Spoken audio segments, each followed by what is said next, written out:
সিরাজগঞ্জের বেলকুচি উপজেলার রাজাপুর ইউনিয়ন আওয়ামী লীগের মানব ও শিক্ষা বিষয়ক সম্পাদক শওকত তালুকদারকে লক্ষ্য করে গুলি ও হত্যার উদ্দেশ্যে হামলার প্রতিবাদে মানববন্ধন করেছে ইউনিয়ন আওয়ামী লীগের নেতাকর্মীরা। এ সময় প্রতিবাদকারীরা হামলাকারীদের দ্রুত গ্রেপ্তার ও দৃষ্টান্ত শাস্তির দাবি জানান। রবিবার বিকেল 5টার দিকে রাজাপুর ইউনিয়ন আওয়ামী লীগের আয়োজনে রাজাপুর ইউনিয়ন আওয়ামী লীগের কার্যালয়ের সামনে এই মানববন্ধন কর্মসূচি পালন করা হয়।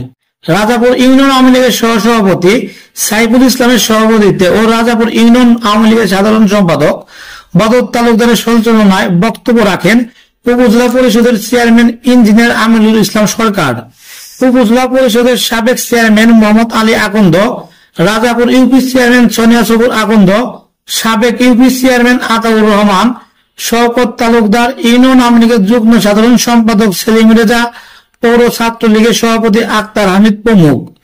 এ সময় বক্তারা বলেন, Belkuchi diabetic centre and community হাসপাতাল, মতিন সাহেবের পুকুরের পূর্ব পার্শ্বে, মুকুন্দগাতি বাজার, বেলকুচি, সিরাজগঞ্জ। শওকত তালুকদারকে লক্ষ্য করে হত্যার উদ্দেশ্যে গুলি করা হয়েছে।